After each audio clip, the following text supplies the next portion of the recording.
Halo teman-teman semua, sudah masuk weekend, waktunya lagi-lagi saya menjawab semua pertanyaan teman-teman.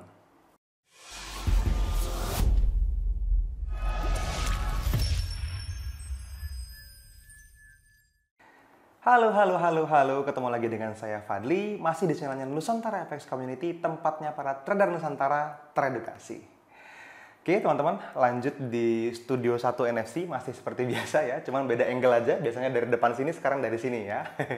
Dan ini lagi weekend, jadi ya minggu ini kemarin kita sempat jalan-jalan outing keluar kota, jadi ada beberapa pekerjaan yang terpending, termasuk juga beberapa video yang harusnya kita syuting di hari-hari sebelumnya, ini terpaksa terbenturan di syuting di weekend, buat weekend juga gitu ya. Jadi nanti kejar tayang nih editingnya. Oke. Di minggu lalu kita udah bikin bubble question untuk teman-teman semua dan nggak terlalu banyak sih, lumayan lah ya. Bisa dibikin satu video. Biasanya kita pisah-pisah tuh buat edukasi teman-teman ya. Oke, saya akan masuk ke pertanyaan yang pertama dari @Dani_Gates Saditya. Oke. Mas, kenapa UFO hanya di base? Apa di oven candle leg-in tidak ada order institusi? Wah, ini agak-agak teknis nih ya. Pertanyaannya teknis banget sebetulnya, bukan agak-agak lagi. Jadi, unfilled order yang kita ambil hanya di candle base aja. Kenapa nggak di leg-in? Gitu. Jadi gini, leg-in itu kan candlenya panjang, teman-teman. Leg-out juga sama, candlenya panjang. Base ini candlenya pendek-pendek, kecil-kecil gitu ya. Jadi misalnya drop, base drop, seperti itu. Nah, leg-in dan leg-out ini adalah transaksi yang dilakukan oleh para pemula. Kenapa? Karena ini disebut sebagai penerusan tren. Kalau teman-teman trading untuk institusi, teman-teman akan melihat akumulasi pending order yang terjadi. Makanya dia disebut basing candle. Sideway area kita sebutnya. Makanya kalau teman-teman ambil area UFO itu hanya ngambil di base-nya aja. Kalau teman-teman ambilnya di leg in, teman-teman jadi punya jarak resiko yang terlalu besar. Kalau misalnya transaksinya rugi, teman-teman akan rugi jadi terlalu besar. Gitu. Oke? Clear ya?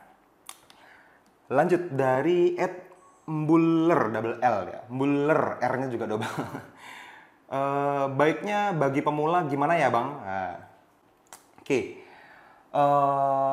Saya sadar bahwa beberapa bulan terakhir banyak banget orang yang ngaku pemula terus masuk ke industri ini karena memang tertarik dari expose kita di media massa, misalnya di koran-koran nasional atau mungkin di, saya nggak tahu diliput di mana lagi gitu ya, kalau misalnya kita ngomongin di YouTube yang udah banyak juga, dan mereka akhirnya belajar serius di NFC. Nah, yang bikin teman-teman bingung mungkin prosesnya harus mulai dari mana belajarnya, itu dulu kali ya. Kalau teman-teman sangat-sangat awal gitu ya, saran saya teman-teman masuk nih di channel YouTube ini, teman-teman masuk ke menu playlist. Di situ ada nomor 1, 2, 3, udah diurutin semuanya tuh playlistnya. Mulai dari psikologi trading, lalu technical trading. Teman-teman jangan langsung fokus ke teknis dulu. Selesaikan dulu video-video di playlist psikologi trading. Baru nanti nomor 2-nya technical. Baru nanti ngomongin live trading. Teman-teman melihat bagaimana cara pandang kita terhadap market di market live, beneran live trading di situ. Baru nanti urutan-urutan selanjutnya sampai nomor 7 kalau nggak salah saya bikin. Nah, itu cara belajar yang paling pas buat teman-teman ya. Nanti baru deh lanjut dari situ, mungkin teman-teman pengen ngambil manfaat dari Instagram kita, dari Facebook kita, dari grup-grup edukasi berbayar kita, it's okay, nggak apa-apa. Yang penting teman-teman ambil dulu manfaat semaksimal mungkin dari YouTube ini ya. Saya ngomongnya sampai belibet, semangat banget ya. Lanjut. Oke, dari @irwan_1907. Menurut Mas, options apakah bisa menggunakan UFO? Oke. Chart yang terjadi di options trading itu sama dengan yang terjadi di saham, di forex, dan lain-lain. Memang chartnya sama. Hanya saja volume transaksinya tidak sebesar forex atau saham, teman-teman. Makanya saran saya, teman-teman tidak menggunakan options sebagai sebagai konsistensi teman-teman semua. Karena kalau misalnya teman-teman ambil di sana, menurut saya nggak bijak teman-teman menggunakan market yang likuiditasnya cukup rendah. Jadi akan kesulitan untuk making money konsisten di sana. Jadi saran saya stay away. Kalau ditanya bisa apa enggak? Bisa. Tapi saran saya tidak disarankan lah, kurang lebih gitu ya. Lanjut dari Wewawan 216. Mas mau nanya, kalau belum punya laptop saya mulai tradingnya pakai HP, gimana Mas? Mohon masukannya. It's okay, nggak apa-apa. Banyak kok di kelas kita, di Forex First Class itu bahkan diajarkan bagaimana cara menggunakan Forex di handphone. Gitu, kita ajarin juga. Di awal nggak apa-apa, tapi ketika teman-teman sudah mulai pengen membuat forex trading sebagai sebuah profesi, teman-teman pengen trading for living dari forex, saran saya teman-teman menggunakan alat kerja yang lebih serius lagi, minimal punya laptop lah, yang murah banyak kok, yang jauh lebih murah dari handphone harganya bahkan, ya. Oke, lanjut. Dari @Muhammad Reskiawan, EMA 200 sebaiknya digunakan DTF berapa bang? Apa DTF 4 juga bisa? Nah, EMA 200 itu dipakai di time frame untuk eksekusi. Oke, buat teman-teman yang kurang ngerti, jadi gini, ada time frame untuk melihat tren, itu time frame lebih besar biasanya. Ada lagi time frame untuk melihat analisa teman-teman langsung, eksekusinya di time frame tersebut itu ada. Nah, time frame yang lebih besar ngelihat tren, time frame yang lebih kecil itu ngelihat langsung analisanya di situ. Kalau misalnya teman-teman pakainya di H4 ya boleh-boleh aja. Itu EMA 200 dipakai di H4 bisa. Tapi kalau misalnya trennya yang ngelihatnya di candle weekly gitu. Kalau di candle daily ngelihat trennya, maka analisanya eksekusinya di time frame H1. Ya gitulah pasangannya kurang lebih. Oke, lanjut dari mana nih? @Setiawan _20. Cara menghitung lebar area yang pas, misalkan modal $200, risiko 1% dan RR dibagi 2. Wow. Gini teman-teman, ini ekspektasinya harus benar dulu. Ketika kita trading forex, teman-teman harus menggunakan modal yang cukup. Lalu mas, apakah $200 itu kurang? Enggak juga sebetulnya. Bisa jadi cukup kalau resikonya cukup. Kalau 1% mau dibagi 2, artinya sama-sama setengah persen dong. Kalau setengah persen dari $200, itu berarti cuma $1 per transaksi. Kalau lotnya forex cuma 0,01, teman-teman cuma boleh ambil yang areanya lebarnya 10 pips, which is hampir nggak ada. Rata-rata area minimal 15 pips, 20 pips, kadang-kadang sampai 50 pips, kadang-kadang 100 pips. Dan kalau teman-teman tetap ambil plan tersebut, itu jadi kegedean buat modal teman-teman semua. Caranya gimana mas? Gedein modalnya atau lebih agresif, perbesar resikonya. Oke? Lanjut pertanyaan selanjutnya. Dari @RNDIPP, gimana bacanya nih? Rendip. Apakah keputusan menempatkan risiko 1% pada setiap perbandingan 1:1, 2, dan 3 per trade itu optimal? Optimal kok mas, selama modalnya cukup. Kalau teman-teman pakai misalnya $1.000 aja, itu udah agak nyaman lah ya. Lebih dari itu makin bagus. Jadi jawabannya oke. Lanjut dari @alif_eco_racing. Wah ini endorse nih pasti.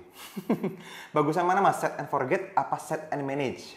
Tergantung mas, dirimu mau jadi orang yang agak santai atau mau agresif.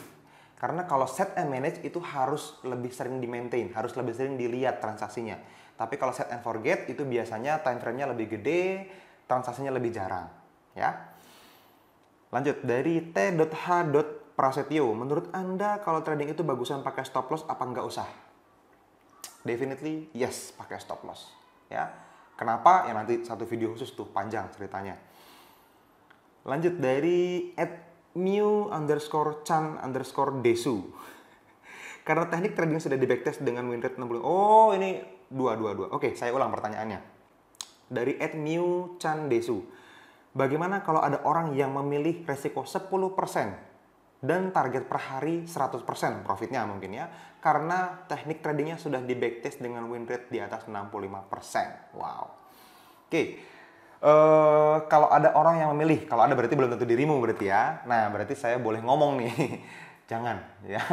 Karena apa? Karena nggak worth it teman-teman. Ada masanya di mana kita 3 kali loss berturut-turut. Ada masanya di mana kita 6 kali loss berturut-turut. Dan kalau resiko per transaksinya 10%, langsung loss 60% dari modal. Kalau teman-teman iseng-iseng doang nggak apa-apa. Tapi saya nggak suka teman-teman iseng-iseng. Industri ini adalah industri yang menghasilkan sangat banyak seharusnya. Teman-teman harus sangat-sangat serius belajarnya. Please, maksimal 2% deh per transaksi. Dan kalau target per harinya 100% mungkin pernah tercapai. Tapi kalau konsisten, yuk ketemuin sama saya orangnya. Saya jamin nggak ada yang bisa sepanjang bulan, sepanjang tahun punya profit 100% per hari. Gitu ya. Saya mau belajar dari dia, bayar berapapun. Gitu. Saya bisa jamin nggak ada teman-teman. Jadi jangan tergiur sama sistem tradingnya sangat-sangat hijau di luar sana. Sekali lagi, nggak ada holy grail di industri ini. Teman-teman harus belajar serius dengan menggunakan resiko yang juga sehat. Ya. Oke, lanjut. ini juga double nih dia nih, pertanyaannya panjang. Dari @apolloskoyosoito. Oh, panjang nih namanya. Konsisten profit di akun demo di broker HF, apa bisa konsisten profit juga di akun real di broker yang sama?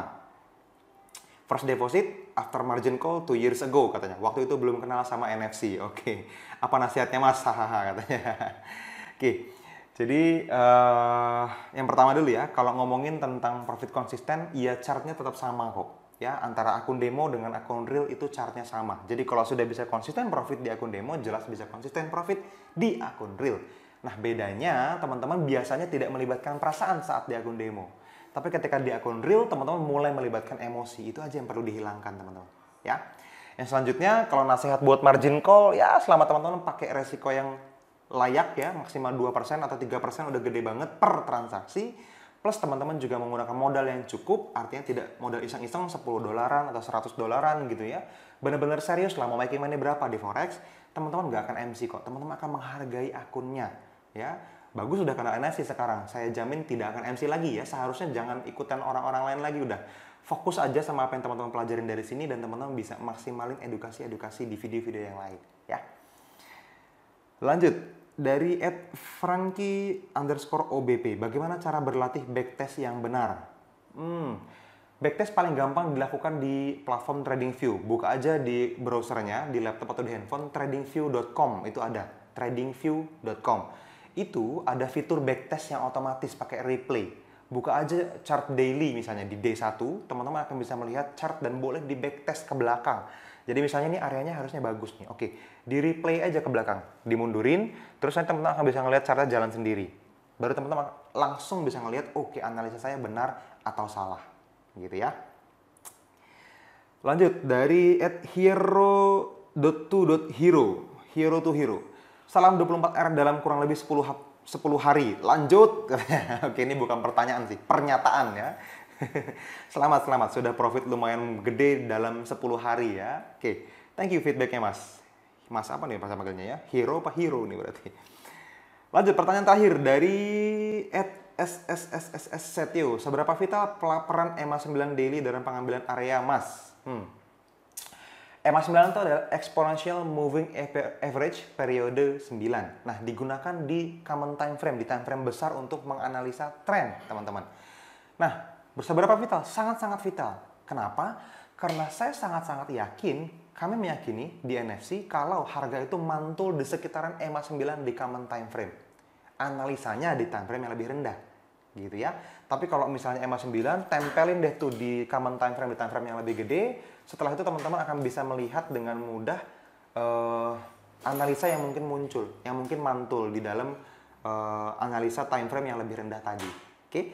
Makanya kalau kita bicara EMA 9, teman-teman kadang-kadang di edukasi kita itu muncul yang namanya EMA 9 multi time frame. Misalnya di daily, kita analisanya di H1, itu di H1 bisa ngelihat EMA 9-nya daily. Itu ada caranya ya. Nanti komentar di bawah video ini atau teman-teman boleh chat salah satu admin NFC lah untuk minta. Ya, itu ada caranya dan gratis.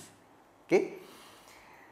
Yap, itu aja teman-teman. Rasanya sudah semua saya jawab. Thank you buat teman-teman yang sudah mengajukan pertanyaan. Dan setelah video ini diupload, nanti teman-teman bisa ngeliat di Instagramnya NFC, itu yang di bawah tuh, @NusantaraEffectCommunity. Teman-teman bisa follow Instagramnya, buka aplikasi Instagram, lalu teman-teman buka @NusantaraEffectCommunity, search ya di kolom pencarian, dicari, teman-teman pilih, lalu teman-teman lihat story-nya ya. Klik logo NFC-nya, ada apa tuh namanya? Bubble question ya, ada question box di sana, teman-teman boleh bertanya apapun seputar forex trading. Nggak perlu malu teman-teman pertanyaannya receh misalnya, atau teman-teman yang udah bertahun-tahun tapi belum ketemu jawabannya, monggo ditanyain aja nggak apa-apa. Saya akan sangat-sangat happy buat menjawab buat teman-teman semua. Apalagi pertanyaannya bagus dan berkualitas sampai saya harus mikir keras untuk jawabnya. Nah, itu akan memberikan manfaat banyak juga buat banyak orang. Oke? Thank you teman-teman, sampai ketemu lagi di video-video selanjutnya. Mudah-mudahan bisa memberikan manfaat buat teman-teman semua. Ingat untuk subscribe channelnya dan kita akan ketemu lagi di video-video edukasi berikutnya. Dadah!